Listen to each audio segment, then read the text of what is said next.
My wife and I have been married for about 5 years now.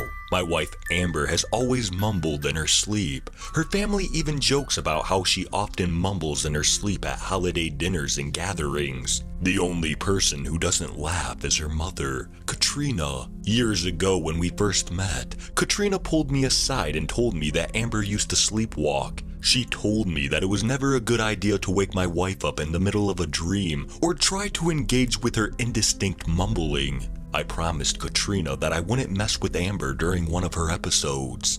Lately though, Amber has been talking in complete incoherent conversations with someone in her dream in a dialect I have never heard from her. The voice she used was pitched higher, but eerily soothing. She had never used it with anyone before. The night it started, Amber woke me up because I thought she was on her phone. I lifted my head and heard her using the voice saying, "You poor thing, I'll help you, but you have to follow my rules." I was too freaked out to wake her.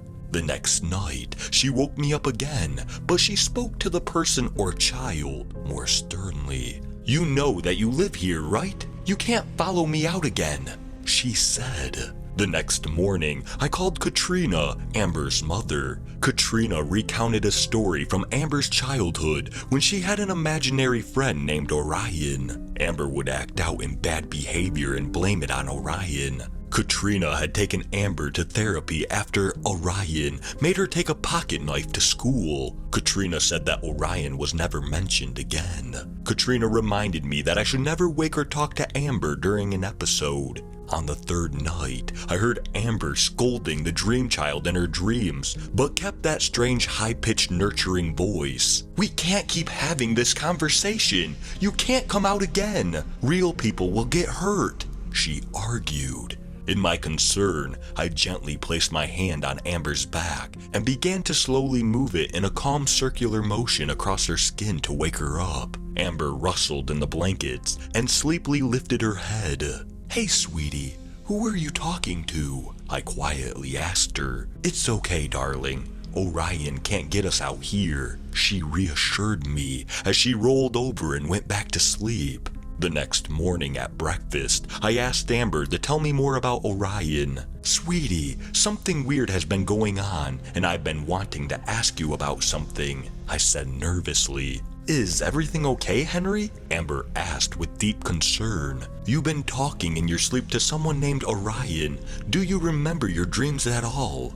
Do you know who Orion is?" I asked, hoping for something other than what she said next. "Nope, no clue," she confirmed. I was puzzled and even more nervous. "Amber, you've been carrying out conversations with someone named Orion in your dreams, and it sounds a little hostile," I explained. She looked a little confused, but still claimed that she had never heard of anyone named Orion. I had no option left but to bring up her childhood. "Okay, I spoke with your mom yesterday. She said that you had an imaginary friend as a kid, that you told her Orion made you bring a knife to school. Does that ring any bells?" I asked gently as I could. Amber's face twisted from concern to anger. "So, you called my mother because of what? A scary conversation I was having with a dream person named Orion, and she fed you some batshit boomer story. Is that it?" Amber defended. "Amber, it's not like that at all," I tried to explain.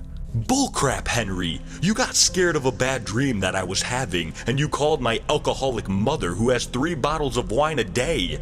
How could you believe anything she says? What else did she tell you?" she asked me. "Your mother told me to never wake you up if you talk in your sleep or when you sleepwalk," I said sheepishly. "She's a nutcase, Henry! I haven't been caught sleepwalking in decades!" Amber screamed. "Amber, you know that on any other day, over anything else, I would take your side. But last night, I did wake you from your dream. You told me that Orion couldn't get to us. What did you mean by that?" I asked.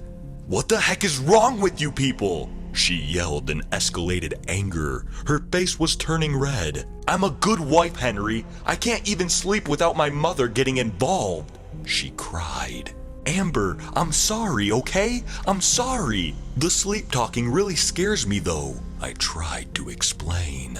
"Oh, good. Now my husband's too scared to sleep next to me," she sobbed. I held her in my arms as Amber cried. I felt awful for bringing it up. I felt awful for being scared. I felt awful for not believing her. On the fourth night, I woke up to the sound of Amber choking on something. Once my foggy brain caught on to what the sound was, I leapt out of bed and turned the light on. Amber stood up from her side of the bed and began to frantically wave her hands in front of her throat. When I ran over to her, I immediately noticed that her throat was really wide and swollen, almost in a rectangular shape. Amber was choking on a mysterious obstruction so bad that her eyes started to roll back. Suddenly, she stopped choking. There was a few seconds of silence before Amber's phone started to ring from inside her throat. Her phone screen illuminated through the muscle veins and skin of her neck. I could see that it was an unknown caller. Amber raised one hand over her head and slowly reached down into her throat to pull her phone out. Amber's mouth elongated and dislocated to make way.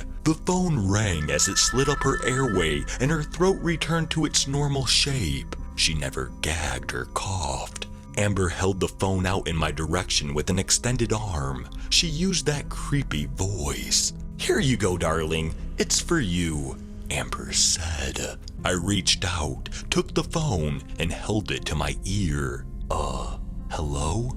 I greeted anxiously. No one responded. I looked at Amber in confusion. Amber used a finger to press the speaker button on her phone screen. "It's okay, Orion. You can come out now," Amber said. The other line of the phone hung up. Our bedroom door creaked open to reveal the silhouette of a shadowy child with ambient glowing white eyes. The child stood in the doorway waiting for her. Amber turned to me and used the creepy voice to speak to me. "Henry, Orion and I are going on a trip. You can't follow me out. This is where you live," Amber said before kissing my lips and exiting the room. Her and Orion got into the car and left. I have not heard from her since, but I know her and Orion are out there. The night she left was the night before the UFOs being shot down, train derailments, and earthquakes that have been in the news. If you see Amber, tell her that I just want to come back out again.